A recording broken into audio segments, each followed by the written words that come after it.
Hi guys, this is Bhavisha from TechView.me and this is the first hands-on impression video of the new iPhone 6 and iPhone 6 Plus.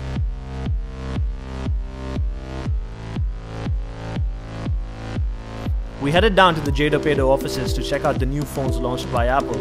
And if you're an iPhone user already, chances are you've ordered yours already. For the rest, let's take a look at how the new iPhones stack up.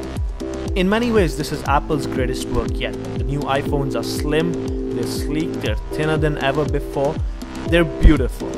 And in many other ways, they're not. The new iPhone has rounded sides, as opposed to the square ones that we've seen with the previous models. And this rounded design continues towards the bottom and the top of the phone as well. It feels great to hold and use. And unlike what a lot of people said, I personally didn't find it to be slippery or uneasy to hold in hand. Apple continues to use the aluminum finish on the body, there's no surprises over there. It's smooth, it makes for a great grip, it just fits very comfortably in the hand. And this is especially true of the iPhone 6, which has a 4.7-inch screen size, and a little less so of the iPhone 6 Plus, which is a massive 5.5-inch screen phone. Now don't get me wrong, a 5.5-inch screen is something you can get used to, but because of Apple's placement of the home button and the large bezel on the top as well, this 5.5-inch phone is considerably larger than other 5.5-inch phones on the market. I was personally excited for a larger iPhone, but having played with both the phones, I think the iPhone 6 is a choice which many people will be making. The button placement has been the same for the most part, except for the power button, which has now been moved to the right side, which makes it a little more accessible.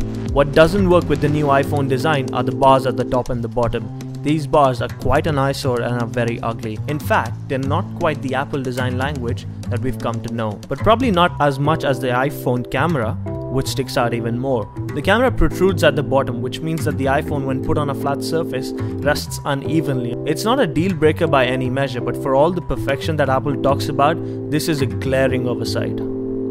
Still, Apple lovers will be more than willing to forgive, and Android converts will be more than excited with all of the other features. The screen on the iPhone 6 is gorgeous and is an example of how resolutions and other specifications don't matter that much. It has a pixel density of just over 400 pixels, which is more than the 300 something we've seen with the previous generation of iPhones. And Apple is calling this Retina HD. The colors are bright and vivid, the font and the text is absolutely clear. You'll be hard pressed to find any faults with the screen. Overall, it's a great looking device. It looks good, it feels great, and except for a few faults, it's nearly perfect, at least in terms of hardware. There are some issues around iOS 8, but they're likely to be evened out with future bug fixes and releases. In the meantime, if you're getting one, all you really need to worry about is getting it at a decent price. Thanks for watching, and log on to TechView.me for more coverage.